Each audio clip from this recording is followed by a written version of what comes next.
Sortez-moi de là. Ma chérie, tu enlèves le haut-parleur, tu enlèves le couteau, sinon je t'enlève tout de suite. D'accord, ma coach. J'ai enlevé le haut-parleur. On t'écoute. Bonsoir, ma coach. Ma coach, je voulais vous expliquer une situation. Ma chérie, c'est pour ça que tu as appelé, il faut parler. Avec ma soeur jumelle. Depuis toute petite, on a été séparés par nos parents parce qu'ils disaient qu'on dérangeait. Je sais qu'il y a des termes que je ne peux pas prononcer, donc je m'abstiens. Donc, ils disaient qu'on dérangeait, on a été séparés.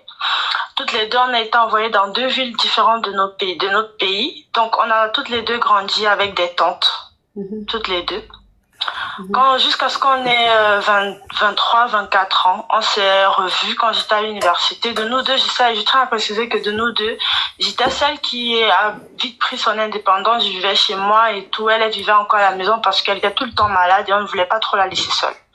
Je vais speeder parce que je sais que vous n'aimez pas quand on tourne autour du pot. Donc, moi, je vivais chez moi toute seule et elle vivait en famille et tout. Donc, elle venait tout le temps me rendre visite et on passait du temps, parfois elle venait passer du week-end et tout.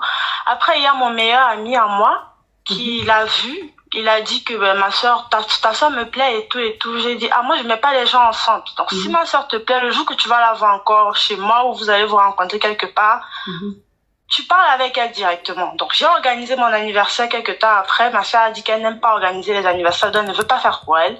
J'ai dit ok, moi je vais organiser pour moi parce que voilà, ça fait longtemps que j'ai pas fait d'anniversaire et tout. Et comme elle sortait d'une maladie, j'ai dit viens et tout. On fait notre anniversaire ensemble. Elle était un peu très timide et tout. Donc le jour-là, ils se sont rencontrés, ils ont fait connaissance et tout. Quelques temps après, on a commencé à faire les documents et tout pour qu'elle puisse aller en Bengue et tout.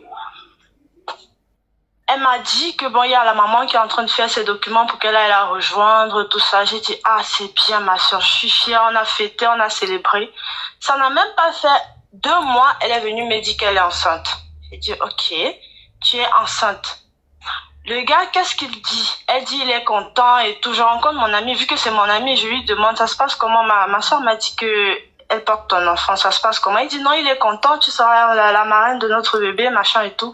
J'ai dit, ok, je suis contente. Ma chérie, évite les détails, va droit au but. D'accord, ma coach. Sauf que après ils se sont séparés parce qu'il y a eu des problèmes au niveau de la layette. On dit quoi, il n'a pas d'argent, il est fauché, nanana. Donc, quelques temps après, elle a commencé à déprimer, la pression, la famille qui disait que non, elle a laissé son voyage pour un homme qui n'a pas d'argent, on convoque le gars à la maison, il ne vient pas, il dit qu'il va l'épouser, on organise la dot. Le jour de leur propre toqué porte, il ne vient pas. Il envoie le message à ma soeur jumelle pour dire qu'il est désolé, il a eu un empêchement, la voiture s'est gâtée, il envoie 1500 pour dire qu'elle paye le transport à nos oncles qui sont venus pour qu'ils rentrent.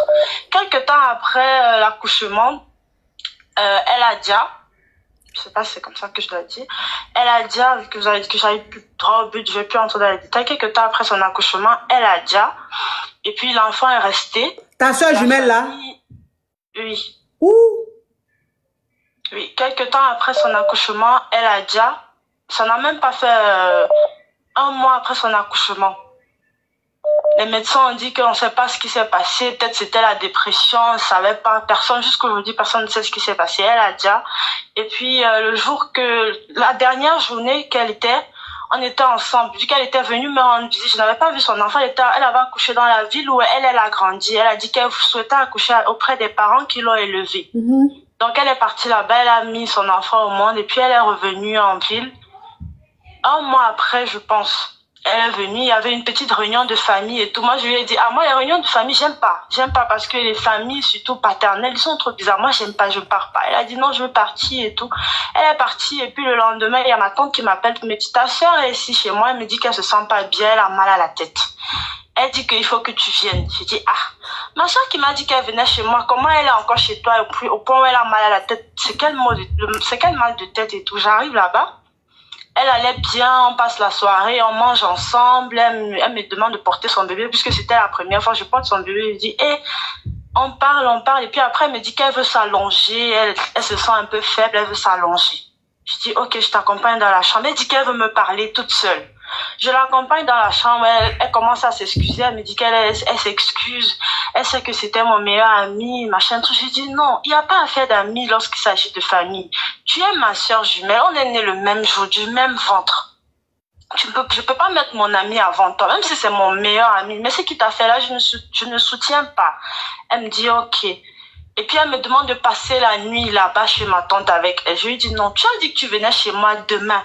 Moi, je n'aime pas rester chez les tantes. Je ne vais pas dormir ici avec toi. Moi, je rentre chez moi. Demain, je reviens. Si tu te sens pas bien, je vais venir ici au lieu que toi, tu viennes chez moi. Elle me dit non, s'il te plaît, dors. Je dis non, je peux pas dormir. Pardon. Moi, les histoires de tantes là, je ne dors pas chez les tantes. Demain, on va raconter des trucs. Je rentre chez moi. Je rentre, je me réveille, j'arrive chez moi. Je m'allonge, je sais pas, je me sentais tellement fatiguée. Je m'allonge. Ça n'a même pas fait 30 minutes, je me suis endormie. Je suis saute vers 4 heures, je me rends compte que j'ai oublié, vu que à cette époque, je vivais dans une petite chambre étudiante. Je me rends compte que j'ai oublié ma porte ouverte. Je suis saute, je prends peur. Je prends d'abord la clé, je ferme vite ma porte, je vérifie ma chambre s'il n'y a pas un bandit qui est entré et tout. Je prends le téléphone pour voir, j'ai plus de 200 appels en absence. La famille, les amis, les gens qui m'ont tellement appelé, j'ai dit, ah, de toute façon, les gens qui ne m'appellent jamais m'appellent. Mes cousines, mes cousins, vous m'appelez comment en plein minuit? Je prends le téléphone, on m'annonce que ma soeur avec qui j'étais là, elle a déjà. Je dis, comment ça encore? Ma coach, je ne ressentais rien. En fait, je me suis dit que, ah non, ils sont en train de blaguer. Peut-être quand même m'a dit de passer la nuit, j'ai refusé là, c'est un prank, vu qu'elle aimait souvent me déranger comme ça. Et qu'est-ce qui s'est passé après? Je dis non, je raccroche, je dis ah non ma soeur tu déranges, je raccroche. On me rappelle, on insiste, je me lève, je Oui ma chérie, qu'est-ce qui se passe après? Voilà, là ça c'est les détails. Après qu'est-ce qui s'est passé? Donc après, tu es parti là-bas. Sur moi. La famille, toute la famille maintenant ils disent que c'est à cause de moi. Que si je ne mettais pas ma soeur avec mon meilleur ami, ça n'allait pas se passer comme ça. J'ai appelé mon meilleur ami, même pour l'annoncer, parce qu'il n'avait jamais vu son enfant. Je lui ai dit, hey, ma soeur, on m'a dit que ma soeur vient de Dia. Tu ne vas même pas venir voir ton... Il me dit, c'est bien fait pour vous. Ta soeur qui a apporté mon enfant, elle est partie accoucher dans un autre village. Elle ne m'a pas demandé. Ma coach, pourtant, il a organisé le coco. Il n'est même pas venu. Lui-même, il a convoqué les familles pour dire qu'il devait venir payer la dot. Le jour de sa propre dot, il n'est pas venu. Aujourd'hui, toute la famille s'est retournée contre moi. On dit que c'est moi qui a fait dire à ma soeur jumelle. Je ne sais pas quoi faire, ma coach. Ouh. Je ne sais pas quoi faire. Je ne sais pas, ma coach. J'ai tellement été en dépression. Je ne sais pas. Je ne sais pas quoi faire.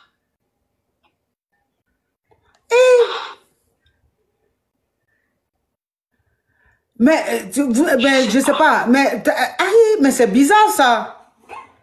Il y a quelqu'un qui dit récapitule, je peux pas récapituler, c'est trop long. Depuis elle parlait là, en plus elle s'exprime bien, donc on comprend très bien, je peux pas récapituler. C'est bizarre ça. Ma coach, j'ai tellement prié que vous me preniez un jour parce que à un moment, j'ai eu l'impression que j'allais exploser. J'ai dit, hey, il faut que je parle à quelqu'un parce que j'ai comme impression que les gens qui m'entourent, j'ai pas envie de pleurer parce que je sais que vous dites souvent qu'on ne pleure pas dans le live. Les gens qui m'entourent, ma coach, ils ne comprennent pas ce que je vis. Ils ne comprennent pas. Quand j'explique, même à mes amis, à mon ami, je dis, ma soeur, c'est ma soeur jumelle. On est nés le même jour, du même ventre, du même père et de la même mère. Je ne pouvais pas faire une chose comme ça. Je ne savais pas.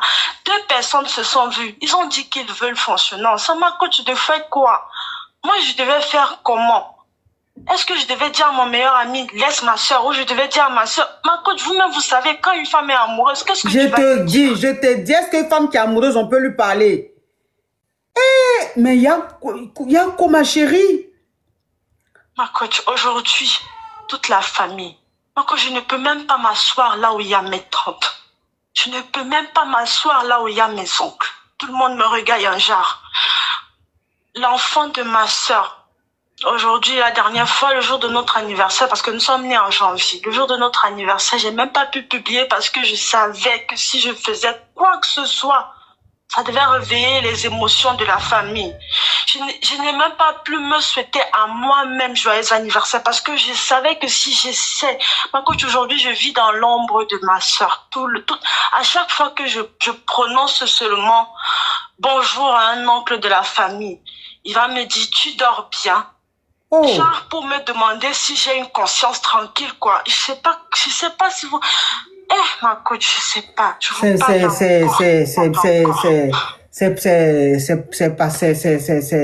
fort ça, c'est fort, c'est fort. Vraiment, tout ce que moi je peux te dire, c'est courage à toi. Courage à toi, je sais pas ce qui s'est passé, donc je peux rien dire à ce niveau-là. Tout ce que je peux te dire, c'est courage. Te dis surtout que c'est pas de ta faute, quoi, en fait. Ne pense pas que c'est de ta faute. Et puis, si tu ne te retrouves pas depuis le djali de ta sœur, il faut peut-être voir un psy. Hein, il faut que tu te fasses suivre peut-être par un psy. Ça va beaucoup t'aider. Faut pas rester comme ça. Faut pas rester isolé comme ça. Il faut voir un psy, un thérapeute avec qui tu vas parler, qui va te dire des choses, tu vas te reprendre, quoi. Mais faut pas rester comme ça. Parce que si tu restes comme ça, tu risques de suivre ta sœur. Tu comprends? Mais tu n'es pas du tout fautive. C'est pas du tout de ta faute. Si tes oncles puis tes tantes veulent mettre dans ta tête que c'est toi qui as la base du djali de ta sœur, moi je te dis que tu n'es pas la base. Mais une chose est sûre, tu as besoin d'aide. Tu as besoin d'être suivi par un psy. Et ça va beaucoup te soulager. Donc n'hésite même pas à rentrer en contact avec un psy pour être suivi, s'il te plaît. Courage à toi, ma chérie. Courage. Courage. Que Dieu te fortifie. D'accord, ma coach. Courage à toi. Courage à toi. Merci. Nous sommes de tout cœur avec toi. Nous sommes de tout cœur avec toi. Ah, courage. Oh, c'est quoi ça? Les problèmes de famille. Oh, Nelly! Nelly Louise! Nelly Louise! Oh, Nelly Louise! Nelly Louise, c'est ma bestie. Nelly Louise, c'est ma bestie. C'est ma meilleure amie, c'est ma bestie. Elle est ado, elle me gâte comme ça. Elle me gâte comme ça. Allô? Allô, ma coach.